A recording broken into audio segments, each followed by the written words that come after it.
Assalamu alaikum. I cleared my preliminary Viva for 95 PMA long course on 15 April from 72 Infantry Brigade headquarters, Rampur Cantonment. And now I'm going to share my Viva experience with you all. If it helps anyone, the pleasure is mine. So, আমি একদম শুরু থেকে start করব। সেদিন তার 2 দিন আগে আমাদেরকে ইমেলে বায়োডাটার একটি ফর্ম দেয় আলাদা, সেটি পূরণ করে 5 কপি করে নিয়ে যেতে হয়। তো আমাদের রিপোর্টিং টাইম দেওয়া হয় 7টায়। আমি তখন যাই এবং ফটোকপিগুলো করে যাই। পাশাপাশি যেই সার্টিফিকেটসগুলো লাগবে বা ডকুমেন্টসগুলো নিয়ে যেতে হবে তা হচ্ছে first of all SSC marksheet and certificate. HSC যদি অ্যাপিয়ারিং হয় তাহলে প্রত্যয়নপত্র কলেজ থেকে, না হলে এইচএসসি সার্টিফিকেট অ্যান্ড মার্কশিট, আর নাগরিকত্ব সনদ অ্যান্ড কলাপ লেটার। That's all. অত কিছু দেখে না প্রিলিতে। তো এরপরে সেখানে যাওয়ার পরে সাথে সাথে আমাদেরকে একটি ইনস্ট্যান্ট রিটেন এক্সাম নেওয়া হয় ফ্রি হ্যান্ড রাইটিং এর উপর, একটি ইংলিশ প্যারাগ্রাফ এবং একটি বাংলা প্যারাগ্রাফ। এক পেজে, এই পাশে ইংলিশ, এই পাশে বাংলা। অ্যান্ড দেন এটা লেখা শেষ হলে এটা জমা নেয় এবং এরপরে মেডিকেল চেক আপ হয় জমা নেওয়ার পরে। সেখানে সবকিছু লেখা হয় টু জেড। মেডিকেলের পরে যাদের ফিট আসে মেডিকেলে, তো তাদেরকে আলাদা একটি ওয়েটিং রুমে বসানো হয়। এরপরে সিরিয়াল ওয়াইজ ভাইভা বোর্ডে নিয়ে যাওয়া হয়। তো আমার সিরিয়াল ছিল 35, যদিও আমি একদম সবার আগে চলে গিয়েছিলাম। তো সেজন্য আমাকে আর কি আমার ভাইভাটাই সবার প্রথমে নেওয়া হয়। তো এরপরে আমরা ওয়েটিং রুমে দাঁড়ালাম, তারপর নিয়ে যাওয়া হলো। তারপর যখন ব্রিগেডিয়ার স্যার বেল বাজালেন, একজন স্টাফ এসে দরজা খুলে দিলেন, তখন মেয়ে কামিং স্যার বললেন ভাইভা বোর্ডে ঢুকলাম। তো যাওয়ার পরেই যে প্রথম যে কোশ্চেনটা ছিল সেটি হচ্ছে তোমার নামের অর্থ কি। এরপরে হচ্ছে তোমার নাম কে রেখেছেন। এরপরে হচ্ছে তিনি বলেন যে give your introduction in English, and then I gave my introduction. After that তিনি জিওগ্রাফি রিলেটেড কিছু বেসিক জেনারেল নলেজ ধরেন, লাইক তোমার যে হোম টাউন সেই জেলাতে কয়টি উপজেলা রয়েছে এবং সেই তোমার জেলার আশেপাশের জেলাগুলোর নাম কি, এবং পদ্মা সেতু কোন দুটি জেলাকে কানেক্ট করেছে, যমুনা সেতু কোন দুটি জেলাকে কানেক্ট করেছে, এই টাইপের।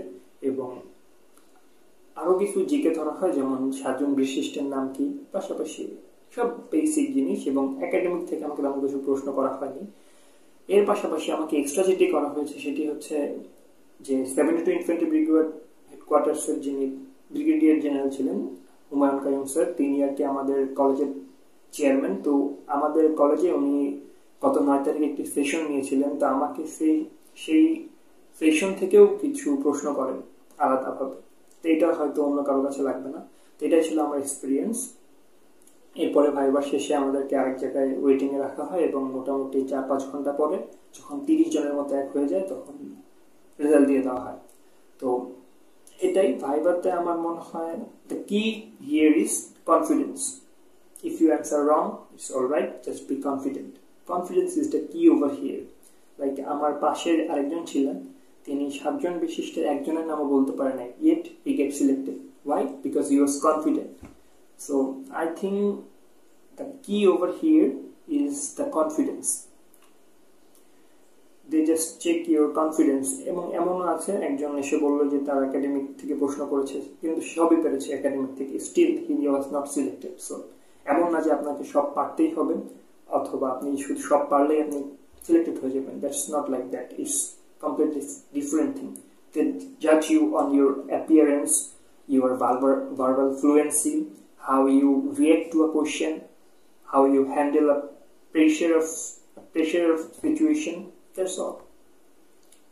পাশাপাশি যেটা করা যায় এখানে, যেমন আরো কিছু যদি বলি, আশপাশের যাদের জিজ্ঞেস করছে যাদের থেকে শুনে শুনে যেটা মনে হলো ভাইবার জন্য রিসেন্ট যেগুলো চলছে, তো জিওগ্রাফি রিলেটেড জিকেই ধরছে, তেমন কঠিন কিছু ধরছে না, নিজ জেলা সম্পর্কে ধরছে, এই টাইপের কোশ্চেনই। তারপর হচ্ছে যে ঢাকা থেকে রংপুর যেতে বা রংপুর থেকে ঢাকা যেতে বাসে কোন কোন জেলা পড়ে, এই টাইপের question. Easy, nothing that much hard.